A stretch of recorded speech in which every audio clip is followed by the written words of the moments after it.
Ok, agora nós vamos para Gênesis capítulo 9. Nós já estamos indo em direção à narrativa de Sodoma.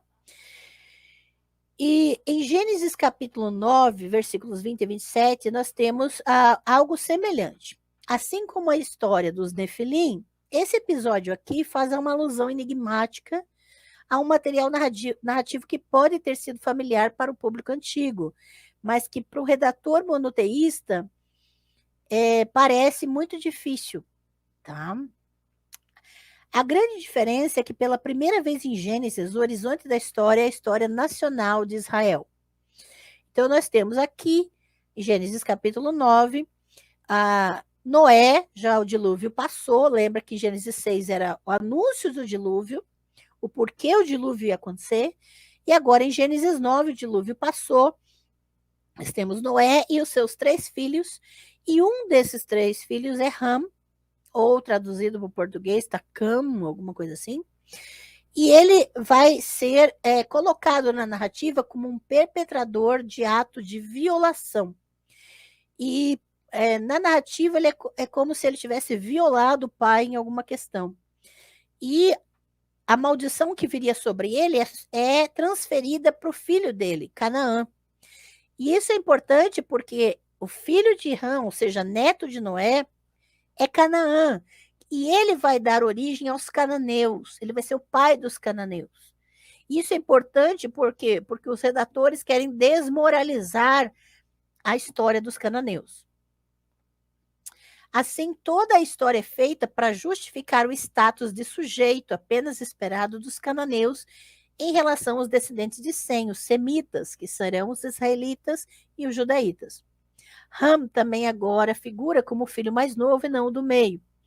E ninguém jamais descobriu exatamente o que Ham fez com Noé, ou pelo menos não é explicitado nas pesquisas. Alguns, já no Midrash clássico, que é a literatura posterior rabínica, vislumbraram aqui uma história de Zeus e Cronos, em que o filho castra o pai ou, de forma alternativa, penetra o pai sexualmente.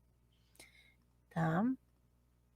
Essa última possibilidade é reforçada pelo fato de que ver a nudez essa expressão ver a nudez de alguém em hebraico, na Bíblia hebraica frequentemente significa copular. Então, na narrativa de Gênesis 9, Ham vê a nudez do pai. E é digno de nota o fato dos hebreus associarem os cananeus à lascívia. Então, eles vão pegar os cananeus, que são os inimigos dele, que são aqueles que o tempo todo eles vão vilanizar, e ficar o tempo todo associando a esses cananeus o estigma de lascívia. Tá? Um outro texto sobre isso é o estupro de Diná em Gênesis 34. Aqui no canal tem uma live só sobre Diná, tá? Na playlist Só Lives nós tratamos disso. As filhas de Ló, que nós vamos ver que na narrativa de Sodoma, também se aproveitam da embriaguez do pai para fazer sexo com ele. Então, são narrativas que estão nos textos bíblicos e que estão relacionadas, tá? A quê? A vilanização dos cananeus.